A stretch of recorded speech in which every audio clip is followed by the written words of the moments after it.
மதுரை குலுங்க குலுங்க சித்திரை திருவிழா. ஆந்திராவுக்கு திருப்பதி பிரம்மோற்சவம், கர்நாடகத்திற்கு மைசூரு தசரா, ஒடிசாவுக்கு பூரி ரத யாத்திரை வரிசையில் தமிழகத்திற்கு என்று ஒரு விழா என்றால் அது மதுரை சித்திரை திருவிழா. மற்ற கோவில்களிலும் விழாக்கள் நடக்கின்றன. ஆனால் அதற்கும் மேற்கண்ட விழாக்களுக்கும் சில வித்தியாசங்கள் உண்டு. மற்ற விழாக்களுக்கு முத்தாய்ப்பான ஒரு சில நாட்களில் மட்டும்தான் கூட்டம் கட்டுக்கடங்காமல் கூடும். ஆனால் சித்திரை திருவிழா போன்ற சில விழாக்களுக்கு மட்டும்தான் நகரமே குலுங்கும் வகையில் சுமார் ஒரு வாரம் வரை லட்சக்கணக்கான பக்தர்கள் திரண்டிருப்பார்கள்.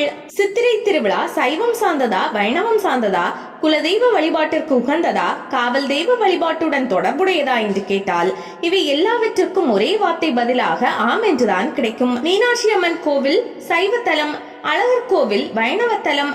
கூடவே பல மாவட்ட மக்களின் குலதெய்வமாக அழகர் அருள்பாலித்து வருகிறார். அழகர் மதுரை புறப்பட வேண்டும் என்றால் காவல் தெய்வமான கருப்பண்ணசாமி உத்தரவு கொடுத்தாக வேண்டும் என்பது நம்பிக்கை. அதுபோல் மதுரையிலிருந்து மலைக்கு திரும்பும் போது தல்லாக்குளம் கருப்பண்ணசாமி உத்தரவு கொடுத்தாக வேண்டும். அப்படி என்றால் அழகரோடு காவல் தெய்வமான கருப்பண்ணசாமி எந்த அளவுக்கு முக்கியத்துவம் பெறுகிறார் என்பதை சொல்லித் தெரிய வேண்டியதில்லை. இதுபோல் மதங்களை கடந்தும் மக்களை ஒருங்கிணைக்கும் விழாதான் சித்திரை திருவிழா. இஸ்லாமிய கிறிஸ்தவ மக்களும் தோளோடு தோளில் கை போட்டு நட்புடன் பங்கேற்று அழகரை வரவேற்பார்கள். பக்தர்களுக்கு அன்னதானம் கொடுப்பது, குளிர்பானங்கள் கொடுப்பது என்று தங்கள் வீட்டு விழாவாக கொண்டாடுவது இன்னும் சிறப்புக்குரியதாகும். இன்னும் சொல்ல போனால் கேரளாவில் ஓணம் பண்டிகைக்கும் மதுரை சித்திரை திருவிழாவுக்கும் ஓர் ஒற்றுமை உள்ளது. மாவேலி மன்னன் வாமனனாக வந்த விஷ்ணுவிடம் ஓர் வரம் பெறுகிறார். நான் ஆண்ட மலையாள தேச மக்களை ஆண்டில் ஒரு நாள், அதாவது ஆவணி திருவோணம் அன்று சந்திக்க வருவேன். அப்போது மக்கள் மகிழ்ச்சி கொண்டாட்டங்களுடன் என்னை வரவேற்க வேண்டும் என்று வரம் பெற்றதாகவும் அந்த வரத்தின் பலனால் வந்த பண்டிகை ஓணம் என்பதும் அறிந்த ஒன்று. ஆனால் அங்கே மக்களை நேரடியாக காண வருவது ஓர் மன்னன். ஆனால் மதுரை மக்களை காண அழகர் மலையிலிருந்து நேரடியாக பெருமாளே வருகிறார் என்றால் இது அதைவிட பல மடங்கு சிறப்பானது. தங்களை தேடி வரும் பெருமாளை மக்கள் போட்டி போட்டு வரவேற்கிறார்கள், ஆடி பாடி மகிழ்கிறார்கள். இவ்வாறு நடந்த கொண்டாட்டங்கள் தான் பிற்காலத்தில் உலக பிரசித்தி பெற்ற சித்திரை பெருவிழாவாக உருவானது என்பதுதான் தமிழ் ஆய்வாளர்கள் கருத்து. அபரஞ்சி தங்கத்தால் செய்த கள்ளழகர் சிலை. ராமாயண பாடல்களை இயற்றிய போது கம்பர் ஓர் இடத்தில் அதிக தயக்கம் கொண்டார் என கூறுவதுண்டு. ராமர் பிறந்ததும் அவரது முகத்தின் பிரகாசத்தை எதனோடு ஒப்பிடுவது என்று கம்பருக்கு தயக்கம் ஏற்பட்டதாம். அதாவது பிரகாசமான எதனோடு ஒப்பிட்டாலும் அது ராமரின் முக அழகு ஈடாகாது என்பதால் கம்பர் தயங்கியதாக இலக்கிய ஆர்வலர்கள் கூறுவது உண்டு. கள்ளழகரின் சிலையை பொன்னால் வடிவமைக்க நினைத்தவர்களுக்கும் அது போன்ற தயக்கம் ஏற்பட்டது போலும். எத்தகைய பொன்னாக இருந்தாலும் அது அழகருக்கு ஈடாகாது என எண்ணி உள்ளனர். பத்தரை மாற்று தங்கம் என்பது 10 பங்கு தங்கம், அரை பங்கு செம்பு கலந்தது. 10 மாற்று தங்கம் என்பது செம்பு கலக்காத சொக்க தங்கம். ஆனால் அதை விடவும் கூடுதல் சிறப்பு கொண்ட தங்கத்தில் அழகரின் விக்கிரகத்தை உருவாக்க வேண்டும் என பழங்காலத்திலேயே முடிவு செய்து அலசி ஆராய்ந்துள்ளனர். அப்படி தேடிய போது அவர்களுக்கு அபரஞ்சி தங்கம் பற்றி தெரிய வந்துள்ளது.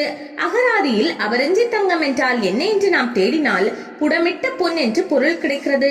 அதாவது சொக்க தங்கத்தை விட இன்னும் தூய்மை கொண்டதாக சொல்கிறார்கள். அழகர் கோவிலின் மூலவர் சுந்தரராஜ பெருமாள், உற்சவர் கள்ளழகர். அதில் அழகர் என்றால் அழகில் சொக்க வைப்பவர்.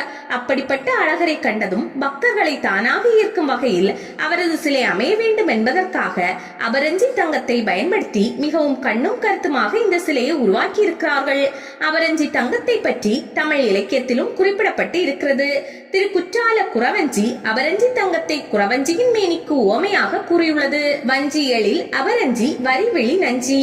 இதுதான் அந்த பாடல் வரி. இதற்கு உரை எழுதிய தமிழ் அறிஞர்கள் அபரஞ்சி என்பதை வார்த்துவிட்ட பொன் என்றும் அத்தகைய மேனி பொலிவை உடையவள் குறவஞ்சி எனவும் கூறுகிறார்கள்.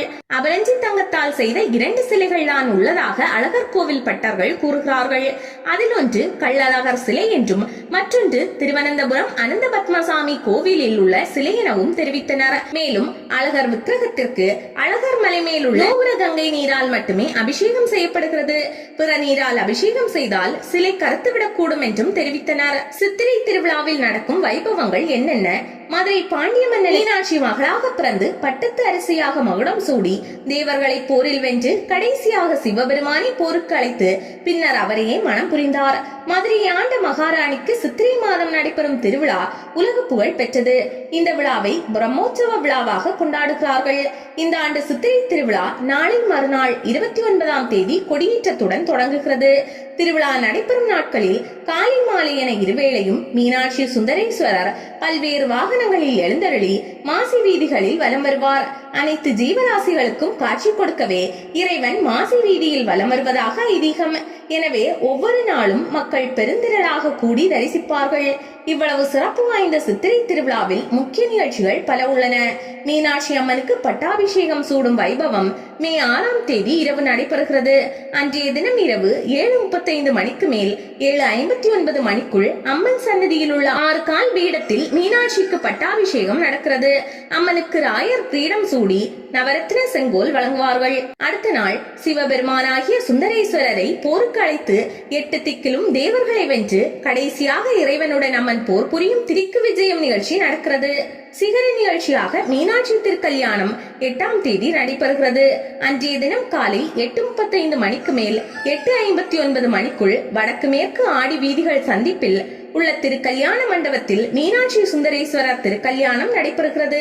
இந்த விழாவை காண பல ஆயிரக்கணக்கான பக்தர்கள் அங்கு வருவார்கள். அதே போன்று திருப்பரங்குன்றத்திலிருந்து தெய்வானை முருகப்பெருமானும் பவளக்கனிவாய் பெருமாளும் வந்து பங்கேற்பார்கள். மறுநாள் 9ஆம் தேதி மாசி வீதிகளில் சுவாமி அம்மன் தேரோட்டம் கோலாகலமாக நடைபெறுகிறது.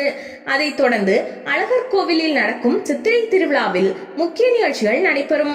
10ஆம் தேதி அழகர் கோவிலில் இருந்து பக்தர்கள் புடைசூழ மதுரையை நோக்கி அழகர் அதிர்வீட்டுகள் முழங்க புறப்படுகிறார். 18 கிலோமீட்டர் தூரம் வரும் அவர் வழிநெடுகிலும் நூற்றுக்கணக்கான மண்டபங்களில் எழுந்தருளி பக்தர்களுக்கு அருள்பாலிக்கிறார். 11ஆம் தேதி 3 மாவடியில் அழகரை பக்தர்கள் எதிர்கொண்டு அழைக்கும் எதிர் சேவை நடக்கிறது. 12ஆம் தேதி விழாவின் முத்தாய்ப்பு நிகழ்ச்சியாக லட்சக்கணக்கான பக்தர்கள் வெள்ளத்தில் கள்ளழகர் தங்க குதையில் வீற்றிருந்து வைகை ஆற்றில் இறங்குகிறார். ராமராயர் மண்டபத்தில் அவரை குளிர்விக்க தீர்த்தவாரியும் நடக்கிறது. அடுத்த நாள் மண்டுக முனிவருக்கு சாப விமோசனம் அளிக்கிறார். பின்னர் தசாவதாரங்களில் காட்சி அளிக்கிறார்.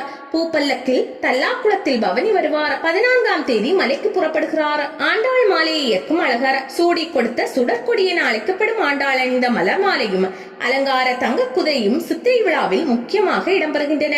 மே 12ஆம் தேதி அதிகாலையில் அழகருக்கு நடக்கும் சிறப்பு அலங்காரத்திற்காக முந்தைய நாளில் ஸ்ரீவில்லிபுத்தூர் கோவிலில் ஆண்டாள் சூடிய மாலை கொண்டு வரப்பட இருக்கிறது. அந்த மாலையை ஏற்றுக்கொண்டுதான் அழகர் தங்க குதையில் அமர்ந்து வைகையில் இறங்க இருக்கிறார்.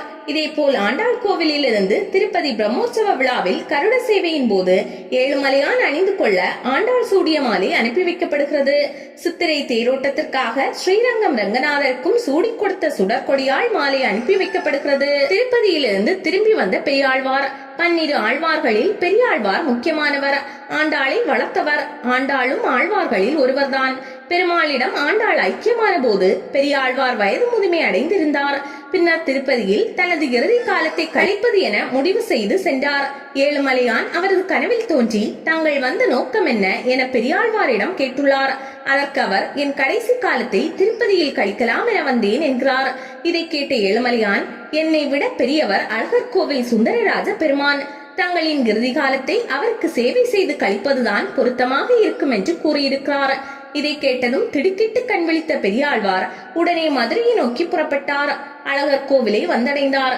கிட்டத்தட்ட 6 ஆண்டுகள் அவர் அழகர் மலையில் வசித்து அதன் பின்பு முக்தியடைந்தார் என பக்தர்கள் கூறுகிறார்கள். அவரது நினைவிடம் அழகர் மலை அடிவாரத்தில் அமைந்துள்ளது. கள்ளழகருக்காக காவல் பணி. சித்திரை திருவிழாவிற்காக கள்ளழகர் மதுரைக்கு புறப்படும் போது அவரின் பாதுகாவலர்களாக வெள்ளியங்குன்றம் பாளையக்காரர்கள் உடன் வருகின்றனர். தற்போதைய முக்கிய பிரமுகர்களின் மெய்காப்பாளர்களைப் போல செயல்படுபவர்கள் என்றும் கூறலாம்.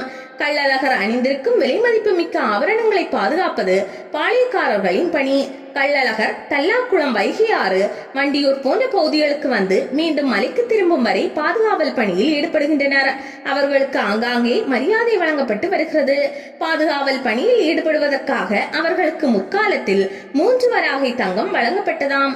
காலப்போக்கில் இந்த நடைமுறை மாறி தற்போது கள்ளழகர் எழுந்தருள் ஒவ்வொரு மண்டபதாரர்களும் செலுத்தும் கட்டண தொகையில் குறிப்பிட்ட பணம் இவர்களுக்கு வழங்கப்படுவதாக அறநிலையத்துறை அதிகாரிகள் தெரிவித்தனர்.